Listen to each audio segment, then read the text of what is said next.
आप सभी का टीम आईएएस प्लेटफॉर्म पे नमस्कार। उम्मीद करते हैं कि आने वाले परीक्षाओं विशेष करके 69 बीपीएससी इंटरव्यू और 70th बीपीएससी प्रीलिम्स की तैयारी शानदार चल रही होगी। आप सभी जानते हैं कि 69 बीपीएससी का अनइवैल्यूएटेड आंसर कॉपी यह बीपीएससी की वेबसाइट पे अपलोड हो सकता है। आप कृपया वहां जाकर अपने अनइवैल्यूएटेड आंसर कॉपी को देख सकते हैं। यह जो वीडियो है that is regarding the expected marking pattern of 69 BPSC mains exam. इस वीडियो में हम लोग जीएस पेपर 1, जीएस पेपर 2 और एसए का जो मार्किंग पैटर्न है उसके बारे में चर्चा करेंगे। इस वीडियो के मेन कंटेंट को शुरू करने से पहले two important reminders here. First is कि टीम आईएएस का लर्निंग ऐप है जिस पर कि आप जाकर जो ऑनलाइन टेस्ट है वह दे सकते हैं। एवरीडे बेसिस पर टेस्ट अपलोड होते हैं और हमारा जो टेस्ट सीरीज है वह भी चल रहा है। सेकेंड इज दैट हमारा जो बीपीएससी का फाउंडेशन कोर्स है और जो यूपीएससी का फाउंडेशन कोर्स है, अगर आप उससे जुड़ना चाहें तो आपका स्वागत है। So let's start with the main content of this video. As I said कि जो जीएस पेपर 1 है, दिस इज क्रूशियल कि आपके मार्क्स कितने आते हैं। अल्टीमेटली कितने मार्क्स आते हैं यही डिसाइड करेगा कि इंटरव्यू का कॉल आपका आ रहा है या नहीं। Similarly GS paper 2 and essay. Now any assumption about the marking pattern, जो एक्सपेक्टेड मार्किंग पैटर्न होता है, उसका एक साउंड और लॉजिकल बेस होना चाहिए। सो देयरफॉर कंपैरिजन बहुत जरूरी है। अगर आप कंपैरिजन करते हैं तभी आप एक साइंटिफिक तरीके से एजम्पशन ले सकते हैं कि okay this could be the marking pattern. Section wise अगर आप जीएस 1 का ले लीजिए, जीएस 2 का ले लीजिए और ऐसे का ले लीजिए, तो 68th बीपीएससी का जो मार्किंग पैटर्न है वह जो है एक बहुत सिग्निफिकेंट डायरेक्शन हमें देता है, एक इंफॉर्मेशन भी देता है कि इस आधार पे जो है 69th में भी मार्किंग पैटर्न हो सकता है। अगर आप 68 बीपीएससी का मार्किंग पैटर्न देखिए तो थोड़ा सा यूनिक रहा था इन द सेंस कि सीटें कम थी उसमें। चूंकि सीटें कम थी तो जीएस पेपर 1 में थोड़ी सी मार्किंग टफ हुई थी। हालांकि जीएस पेपर 1 का क्वेश्चन भी टफ था, लेकिन अगर आप 68 बीपीएससी का एसए का मार्किंग पैटर्न देखिए तो दैट वाज वेरी लिबरल और जीएस 2 का भी कंपैरेटिवली इट वाज लिबरल अगर आप 67 से कंपेयर करते हैं तो। और इंटरव्यू में अच्छे नंबर मिले हैं, 90, 100, 105 मार्क्स मिले हैं। अगर इसी कॉन्टेक्स्ट में अगर हम लोग कंपैरेटिव अप्रोच में जो है अगर हम लोग 69 को समझेंगे तो ज्यादा साइंटिफिक होगा। एक चीज और कि 68 बीपीएससी का जो मार्किंग पैटर्न है उसमें अगर आप देखिए तो 7 टू 8 मार्क्स 7 टू 8 मार्क्स वाले जो कंपलसरी क्वेश्चंस हैं 7 टू 8 मार्क्स वाले जो कंपलसरी क्वेश्चंस हैं उसमें आप देखिएगा कि एक खास किस्म का पैटर्न दिखा है। पहला तो यह है कि वन ऑफ द हाईएस्ट देखिए तो 6 मार्क्स गया है, one of the highest. Similarly on an average देखिए तो 3 टू 4 मार्क्स, जो कि 3 टू 4 मार्क्स जो है ऑन एन एवरेज दिखा है, जो कि 7 to 8 marker questions compulsory questions में। और अगर आप मिनिमम देखिए तो 0.5 मार्क्स भी मिले हैं। सो यू कैन से कि this was one of the lowest. तो ये 7 टू 8 मार्कर के जो क्वेश्चंस हैं उसमें दिखा है। अगर आप बात करिए कि जो 38 मार्कर के क्वेश्चंस हैं, 38 मार्कर में देखिए तो 38 मार्कर में भी आपको कुछ खास किस्म का पैटर्न दिखेगा। पहला पैटर्न तो आपको यह दिखेगा कि वन ऑफ द लोवेस्ट जो है वह 10 से 12 मार्क्स गया है। अगर आप वन ऑफ द हाईएस्ट देखिए तो अगेन 25 से 26 मार्क्स देखने को मिला है। After seeing so many copies, जो इवैल्यूएटेड कॉपीज हैं ऑफ 68 बीपीएससी मेंस, लेकिन ऑन एन एवरेज जो मार्क्स निकल के आ रहा है that is close to about 18 to 20 marks. जो एवरेज एक आ रहा है 18 टू 20 से 22 का जोन जो है वह आ रहा है। नाउ इस बैकड्रॉप में हम लोग 69 बीपीएससी का जो मेंस का एक्सपेक्टेड मार्किंग पैटर्न है उसको हम लोग समझने का प्रयास करेंगे। सो let's start with the assumption regarding the marking pattern. GS paper 1 देखिए तो इसमें दो चीजें बहुत ही क्रूशियल होती हैं। सबसे पहला होता है कि जो क्वेश्चन की क्वालिटी कैसी है, एंड सेकेंड इज कितने क्वेश्चंस ऐसे हैं जो रिपीटेड है। रिपीटेड क्वेश्चंस आप जानते हैं कि बीपीएससी के मेंस का एक खासियत होता है। नाउ रिपीटेड क्वेश्चंस में एक सबसे बड़ी जो खासियत देखी गई है, द पैटर्न देखा गया है कि अगर क्वेश्चन रिपीटेड है तो यहाँ एक तरह से जो ऑनरेबल इवैल्यूएटर्स होते हैं, जो कमीशन है, उनका यह कहना है कि कैसे इस आंसर को, इस क्वेश्चन को आप थोड़ा डिफरेंट लिखिए, क्वालिटी को बेहतर कीजिए ताकि आपको अच्छे नंबर आएँ इन द रिपीटेड क्वेश्चंस। और जो न्यू क्वेश्चंस है वहाँ of course you understand you have to put more effort. So अगर आप सेक्शन 1 की बात कीजिए तो आप जानते हैं कि सेक्शन 1 जो है यह हिस्ट्री और कल्चर का है। इसमें जो कंपल्सरी क्वेश्चन वाला एरिया है, इसमें आप देखिए कि Santhal uprising repeated, Champaran Satyagraha repeated, art and architecture of Mauryan period repeated. उसके अलावा इंडियन काउंसिल्स एक्ट ऑफ 1892, इसको आप यू स्टडी इन प्रीलिम्स। यह हिस्ट्री में भी आप पढ़ते हैं, कॉन्स्टिट्यूशनल डेवलपमेंट में पढ़ते हैं और इंडियन पॉलिटी का सेक्शन में भी पढ़ते हैं। So this question was also basically not new. लेकिन जो कंपल्सरी क्वेश्चन 1 का सेक्शन ई है, that is cave paintings of eastern India in ancient period, this was you can से न्यू क्वेश्चन। तो कहने का मतलब है कि 4 क्वेश्चन आपके रिपीटेड हैं। So this was an approachable section for you all. अगर हम आ जाएं क्वेश्चन नंबर 2 में, अगेन यू फाइंड कि क्वेश्चन 2 का जो ए सेक्शन है, this is new, that is how Bihar is a centre of learning and spiritualism for ancient time. This is new question. But question 2 का B देखिए कि Champaran Indigo movement and it's impact, this was a repeated question. Again you would have been very comfortable writing this question. Question 3 पर आते हैं तो question 3 का A, that is contribution of moderate phase of Indian National Congress movement. This is also not a new question और यह बहुत ही generalised question है। इसको लिखने में आपको दिक्कत नहीं हुई होगी। अगर आपने इस क्वेश्चन को नहीं लिखा होगा तो आपके पास एक विकल्प था, that is development of modern education in Bihar and it's impact. यह क्वेश्चन रिपीटेड है। सो हिस्ट्री का सेक्शन आप कह सकते हैं रफली moderate in nature, it was not tough. और अगर आपने इसको अच्छे से लिखा होगा तो यहाँ पे स्कोरिंग की पॉसिबिलिटी बढ़ रही है। Section 2 you can say was not easy compare to history section. हालांकि इसमें जो कंपलसरी क्वेश्चन है, दैट इज क्वेश्चन 4, ये सब क्वेश्चंस देखिए तो सुप्रीम कोर्ट का कंसर्न जो है combating gender stereotypes. Now this question is not easy to write given the exam condition, जहां की आपको स्पॉन्टेनियसली सोचना होता है।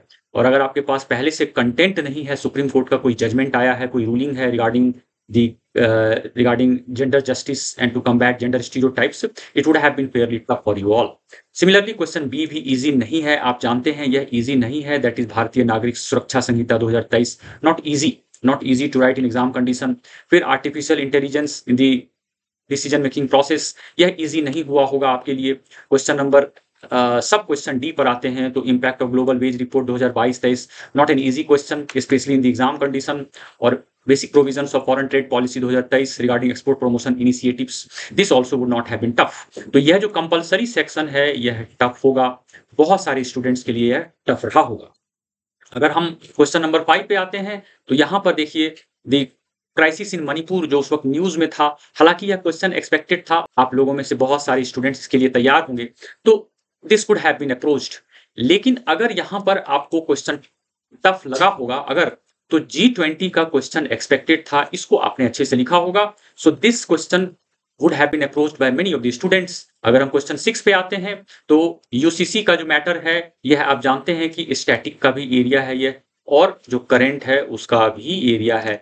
सो इसको लिखने में भी उतनी दिक्कत आपको नहीं हुई होगी, क्योंकि यह भी एक ऐसा टॉपिक है जो कि न्यूज में रहा है। अगर यहाँ पे आपको दिक्कत हुई होगी तो चंद्रयान 3 के बारे में, इसरो के बारे में, यह जो ऐसा एरिया है, साइंस टेक का एरिया है, इसको आप अच्छे से तैयार करते हैं। So this also could have been approached. तो अगर हम बात करें जो खंड 2 की है, तो खंड 2 can be termed as tough plus moderate. हालांकि कंपलसरी जो क्वेश्चन है इसका वह टफ के कैटेगरी में रख सकते हैं, लेकिन जहां पर क्वेश्चन नंबर 5 और 6 की बात है तो that would be largely termed as moderate. यहाँ पे आपके आंसर राइटिंग की क्वालिटी कैसी रही है वह बहुत मैटर करता है। डीआई एक ऐसा सेक्शन है जो कि आप कह सकते हैं मॉडरेट रहा है इस बार, this has not been tough. और चूंकि मॉडरेट रहा है तो डीआई का सेक्शन ऐसा होता है कि बहुत सारे ऐसे स्टूडेंट हैं जो 72 भी लाते हैं, लेकिन अगर आप 60 से 65 अगर इस सेक्शन में मैनेज करते हो तो it can be termed as a fairly excellent performance in this particular section. तो अगर आप देखिए कि जीएस पेपर 1 में ऑन एन एवरेज कितने मार्क्स आ सकते हैं on the back of fairly excellent performance, fairly good performance पे अगर बात करें तो जीएस 1 में it could be somewhere close to 160 marks, this seems to be fairly good marks, 160 हो सकता है, हालांकि इसमें मार्जिन -5 और +5 का हो सकता है। अगर हम लोग जीएस पेपर 2 की बात करें, नाउ जीएस पेपर 2 में आप देखिए कि 68 बीपीएससी में liberal marking has been there compare to the earlier mains exam. इसमें अगर आप सेक्शन 1 देखिए तो इसमें स्टैटिक क्वेश्चन बहुत सारे हैं, basic structure theory fairly approachable, then economically weaker section reservation justified fairly approachable, then amendment process of the Indian constitution fairly approachable है, स्टैटिक लार्जली स्टैटिक है, then about the preamble largely static question है। अगर आपने इसमें current चीजों को दिया होगा आपके नंबर यहां पर बढ़ेंगे, इस बात के बारे में यह बहुत ही क्रूशियल है। देन कास्ट सेंसस जो है यह भी अप्रोचेबल है। कहने का मतलब है कि सेक्शन 1 जो इंडियन पॉलिटी का है, this is moderate, this can not be termed as tough. और यह ऐसा एरिया है कि अगर आपका 4 से 5 नंबर अगर सब क्वेश्चंस में उठता है तो you can score very handsomely in this particular section. और यहाँ पर अगर आपके 20 से 22 से 25 मार्क्स आ जाते हैं, और जो कि हाईली पॉसिबल है, तो this would not be surprising given the fact कि क्वेश्चंस आर फेयरली अप्रोचेबल। अगर आप क्वेश्चन 2 में आते हैं, 2 का ए में आते हैं, that is the relationship between president and the prime minister, constitutional aspect, यह फेयरली अप्रोचेबल क्वेश्चन है। जो आप तैयारी करते हैं प्रीलिम्स की और आर्टिकल्स को ध्यान में रखते हैं, तो वहीं से बहुत सारी चीजें यहां निकल रही है और यह क्वेश्चन अप्रोचेबल है। अगर आप बात करें क्वेश्चन 2 के बी का, तो इंडियन फेडरलिज्म कई बार बीपीएससी में सवाल आ चुका है। हालांकि ये कॉन्सेप्ट बेस्ड क्वेश्चन है, यहाँ पे थोड़ी एनालिसिस की जरूरत है, लेकिन अगर आपने आंसर राइटिंग प्रैक्टिस अच्छे से की होगी, अगर आपकी बेसिक अंडरस्टैंडिंग अच्छी होगी, तो आप यहाँ पर बहुत हैवली स्कोर कर सकते हैं। और यह ऐसा क्वेश्चन है जो आपको कॉम्पिटिटर्स से पे एज दिलवाएगा। यहाँ पे आपको बहुत अच्छे नंबर आ सकते हैं, यहाँ पर you can score as high as 22 से 25 मार्क्स आपको आ सकते हैं। यही वह सब क्वेश्चन होता है जहां की एक ऑर्डिनरी राइटर और एक जो एक्स्ट्रा ऑर्डिनरी राइटर है, उसमें जो एक डीप डिवाइड होता है वह क्रिएट होता है। इवैल्यूएटर अच्छे से जानते हैं कि यह सब क्वेश्चन ऐसा होता है जहां की आपकी राइटिंग प्रोग्रेस का टेस्ट होता है।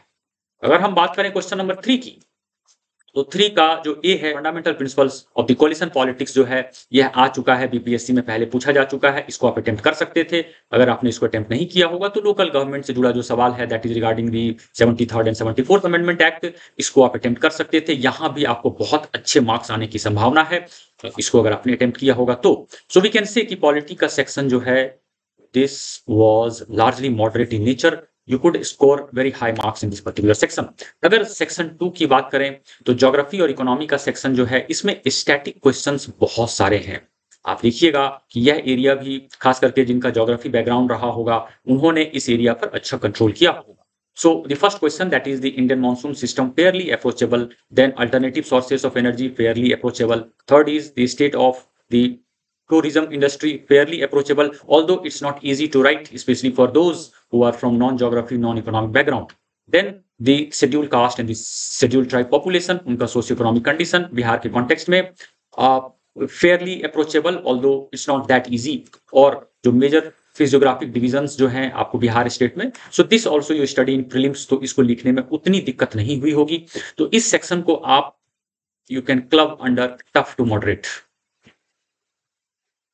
Then if we move forward to question number 5, तो क्वेश्चन नंबर 5 में देखिए the factors affecting the climate of Bihar and agroclimatic zone in Bihar, और कैसे इसका एग्रीकल्चर पे इम्पैक्ट होता है। So this also, although in the exam condition it's not easy to write, लेकिन इसको आप लिख सकते थे। बहुत सारे फैक्चुअल डेटा आपको यहाँ मिलेंगे, अगर आपने इसको लिखा होगा तो अच्छे मार्क्स आने की हाई पॉसिबिलिटी है।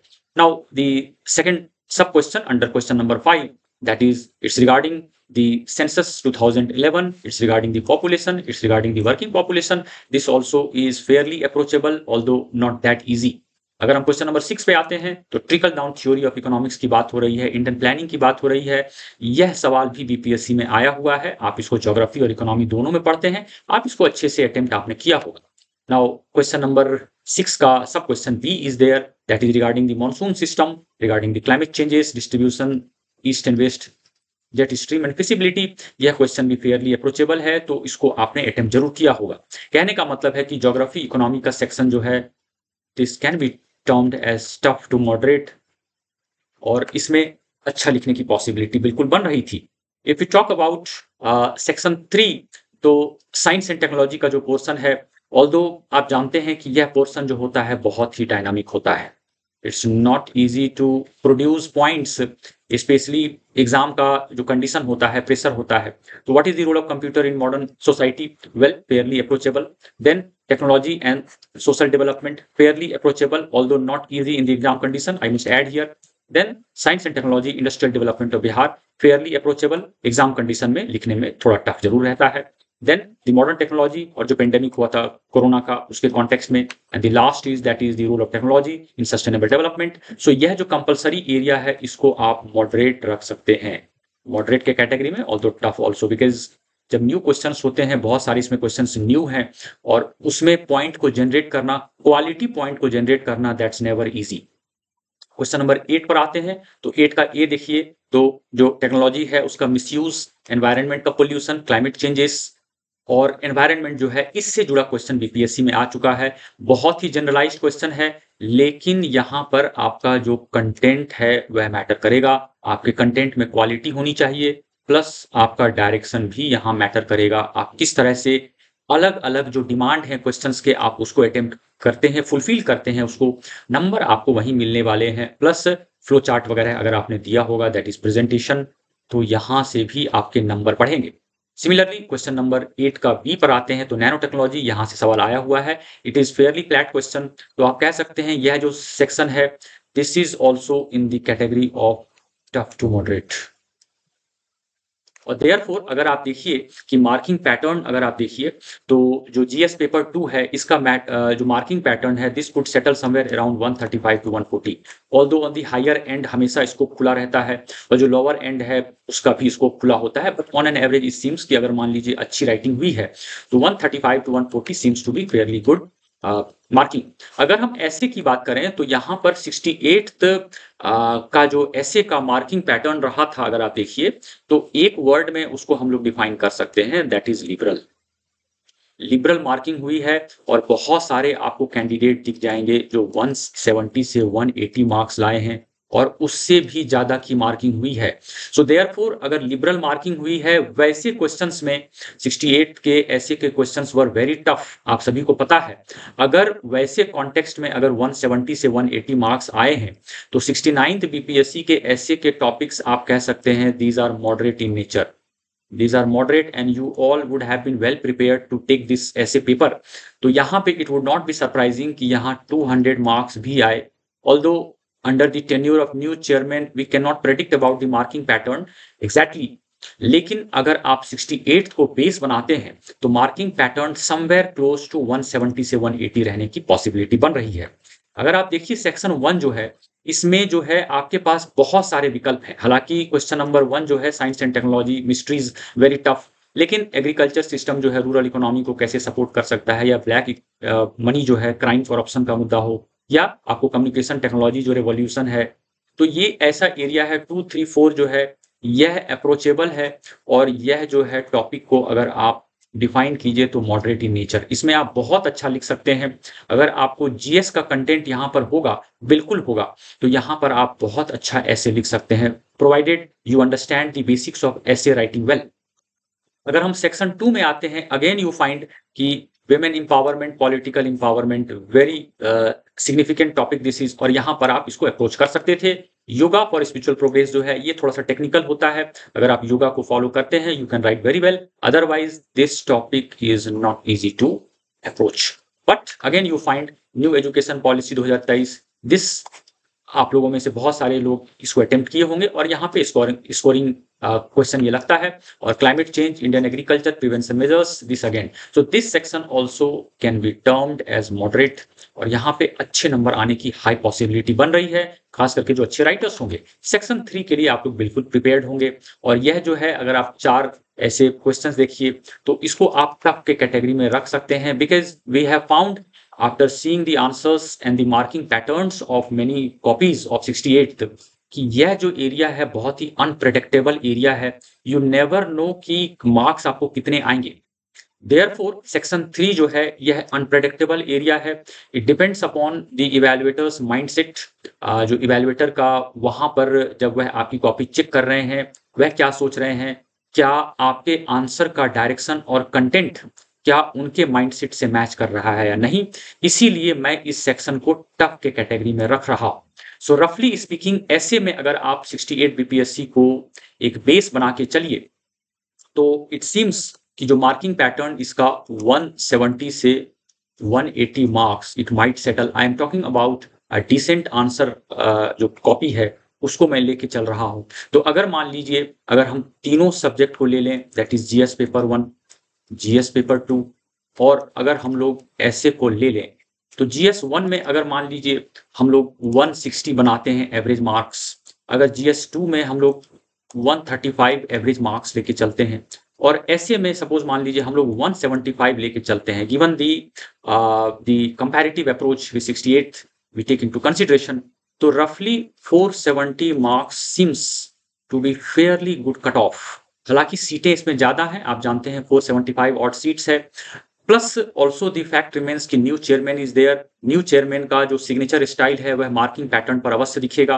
तो 470 मार्क्स जो है आप इसमें रफली 10 to 15 मार्क्स जो है उसको आप प्लस माइनस में जरूर रख सकते हो। माइनस में ही लेके चलिए, प्लस में नहीं जाएगा। 10 to 15 मार्क्स जो है माइनस में जाने की पॉसिबिलिटी बन रही है। सो रफली you can say 470 marks, it would settle somewhere around 460 marks as well. This can be fairly assumed given the nature of questions of 69 BPSC mains and also the marking pattern of 68 BPSC mains. So that is it for this video. एक gentle reminder आपके लिए है कि team IAS के द्वारा interview guidance programme जल्द शुरू होने वाला है और जो इंटरव्यू गाइडेंस प्रोग्राम हमारा शुरू होने वाला है उसके दो एस्पेक्ट हैं। पहला तो यह है कि क्लास होगी जिसमें कि आपको इंटरव्यू से जुड़े जो बारीक पहलू हैं उसके बारे में चर्चा की जाएगी, और दूसरा है मॉक इंटरव्यू। मॉक इंटरव्यू जो है आपका कंडक्ट होगा। As you all must be knowing कि टीम आईएएस के द्वारा 68 बीपीएससी में थर्ड रैंकर और टॉप 100 में 8 स्टूडेंट्स हमारे स्टूडेंट्स रहे हैं। इन सभी को हम लोगों ने इंटरव्यू के लिए गाइड किया है और इनका मॉक इंटरव्यू भी हमारा जो यूट्यूब चैनल है वहां पर आपको दिख जाएगा। तो इंटरव्यू गाइडेंस प्रोग्राम के बारे में शॉर्टली आपको अपडेट किया जाएगा। क्लास और मॉक इंटरव्यूज दो इसके स्पेसिफिक कंपोनेंट हैं।